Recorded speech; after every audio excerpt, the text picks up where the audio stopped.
क्या अनुप्रिया पटेल को हैट्रिक लगाने के लिए समाजवादी पार्टी के मुखिया अखिलेश यादव रोक पाएंगे या फिर उनका यह जो होने वाला फैसला है वो सही होगा या फिर गलत होगा? इसका परिणाम तो आने वाले 4 जून को होगा। लेकिन इस वक्त मिर्ज़ापुर की सियासत थोड़ी गर्म हो गई है। जो 2 बार से समाजवादी पार्टी का सेवा कर रहा हो और जिसे 2 बार से ये कहा जा रहा हो कि आप इस बार चुनावी मैदान में हो, लेकिन अंत में अगर उससे हाथ हटा दिया जा रहा है, अंत में उसे पार्टी अगर धोखा दे रही है, तो यह सबसे शर्म की बात है। ऐसा आरोप तो पहले बहुजन समाज पार्टी के ऊपर लगा, लेकिन अब इंडिया अलायंस से मिलकर चुनाव लड़ने वाली समाजवादी पार्टी के ऊपर भी ऐसा गंभीर आरोप लगा है। दोस्तों, हम आपको याद दिलाना चाहेंगे कि मिर्ज़ापुर लोकसभा सीट में 40 वर्षों से बाहरियों का कब्ज़ा आज भी है और बाहरियों के कब्ज़े से मिर्ज़ापुर आज भी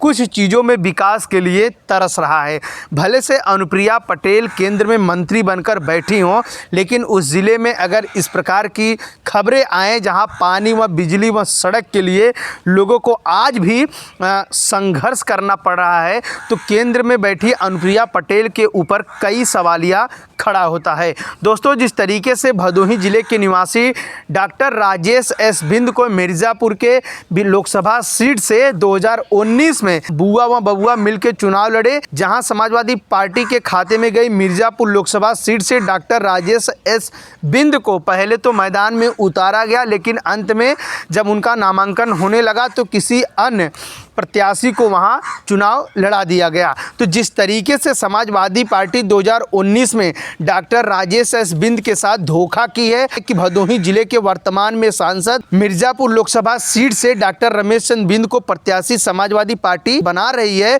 तो हम इस समीकरण को समझने का प्रयास करेंगे। जो डॉक्टर राजेश एस बिंद हैं, उनकी पकड़ अगर भदोही से मिर्ज़ापुर और मिर्ज़ापुर से भदोही में है, तो वहीं भदोही में तृणमूल कांग्रेस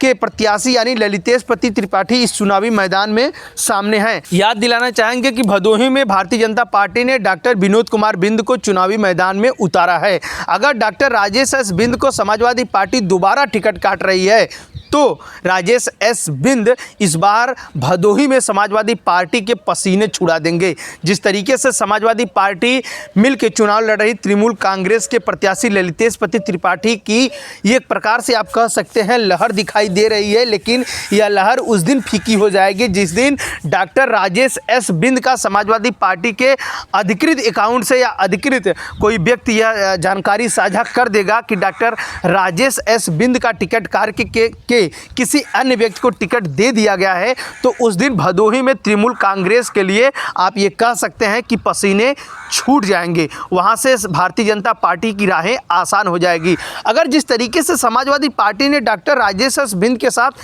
खेल किया है, अगर उसी तरीके से डॉक्टर राजेश एस बिंद समाजवादी पार्टी के साथ खेल करके भारतीय जनता पार्टी में चले जाते हैं, तब क्या होगा तृणमूल कांग्रेस का? दोस्तों, ये जो राजनीति की सियासत है, जो मिर्ज़ापुर की सियासत है, वो समाजवादी पार्टी आप कह सकते हैं कि एक तीर से 2-2 सीट के लिए जो कि आप कह सकते हैं खतरे मोड़ ले रही है। अगर वहाँ से जो कयास लगाए जा रहे हैं डॉक्टर रमेश चंद्र बिंद को टिकट मिलने की, अगर ये कयास सही हो जा रहे हैं, तो भदोही जिले में तृणमूल कांग्रेस के लिए काफ़ी ये राह मुश्किल भरी हो जाएगी, क्योंकि डॉक्टर राजेश एस बिंद अपने चहेते लोगों को मिल करके और डॉक्टर विनोद बिंद अगर मिल करके इस भदोही की लोकसभा सीट पे अगर प्रचार प्रसार कर दिए, तो तृणमूल कांग्रेस के लिए ये राहें काफ़ी मुश्किल होगी। हम आपको याद दिलाना चाहेंगे कि मिर्ज़ापुर लोकसभा सीट से आज तक कोई हैट्रिक नहीं मार सका है, लेकिन इस हैट्रिक को पूरा करने के लिए अनुप्रिया पटेल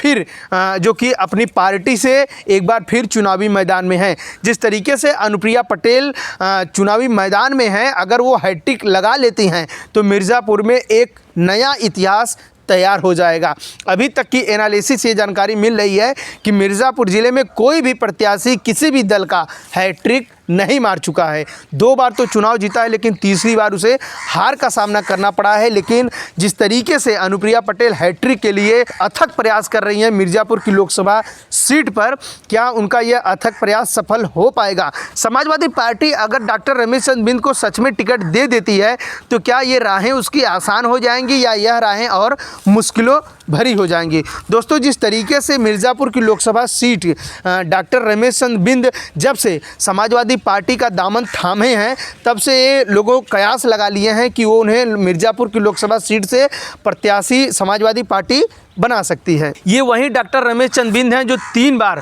बहुजन समाज पार्टी में हैट्रिक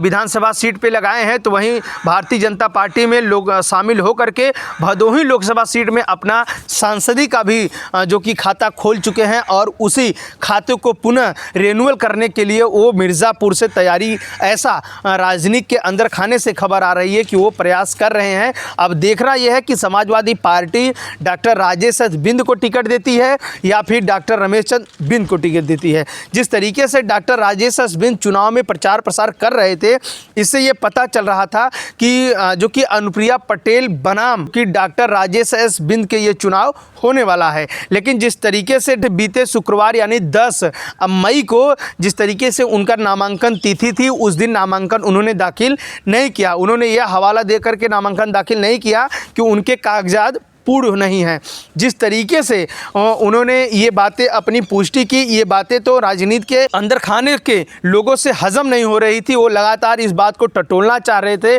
कि डॉक्टर राजेश बिंद अचानक ऐसा क्यों कर दिए। तब से इसी बीच डॉक्टर राजेश बिंद का एक वीडियो भी वायरल हो गया, जिस वायरल वीडियो में ये पता चला कि डॉक्टर राजेश बिंद की मिर्ज़ापुर लोकसभा सीट से टिकट कट सकती है। तो डॉक्टर राजेश बिंद का टिकट काट करके समाजवादी पार्टी अपने ऊपर आ बैल मुझे मार वाली कहानी करना चाहेगी या फिर कोई नई खेल खेलना चाहती है? क्योंकि जिस तरीके से तृणमूल कांग्रेस के प्रत्याशी ललितेश पति त्रिपाठी डॉक्टर विनोद कुमार बिंद के विरुद्ध इस अखाड़े के मैदान में कुश्ती लड़ने के लिए उतरे हैं, उस तरीके से अगर डॉक्टर राजेश बिंद डॉक्टर विनोद बिंद की तरफ जरा सा भी रुख मोड़ लेते हैं तो ललितेश पति त्रिपाठी इस पूरे चुनाव में सिर्फ एक प्रत्याशी का रूप बन के रह जाएंगे। वो कोई लड़ाकू आप कह लीजिए इस चुनाव में नहीं हो पाएंगे। तो क्या जो समाजवादी पार्टी के मुखिया अखिलेश यादव हैं, ये आ बैल मुझे मार वाली कहानी कहेंगे या फिर डॉक्टर राजेश बिंद को जहां से वो उतारे थे वहीं से नामांकन कराएंगे? समाजवादी पार्टी अपने प्रत्याशी की घोषणा करेगी और उसका नामांकन कराएगी। तो इससे जो कयास लगाए जा रहे हैं कि जो दल बदलू नेता यानी रमेश चंद्र बिंद जो दल बदलू नेता हैं, जो बहुजन समाज पार्टी में विधायक रहे, इसके बाद भारतीय जनता पार्टी में गए, तो भारतीय जनता पार्टी से वो सांसद बन गए, भारतीय जनता पार्टी ने भदोही लोकसभा सीट से उनको टिकट काट दिया, तो वो जो कि इस वक्त समाजवादी पार्टी का दामन थाम लिए। तो ये जो दल बदलू नेता हैं, ये दल बदलू नेताओं की कोई वैल्यू अब समाज में नहीं रह गई है। भले से भदोही के विधायक यानी जाहिद बेग ने एक अपने फेसबुक अकाउंट पे लिख करके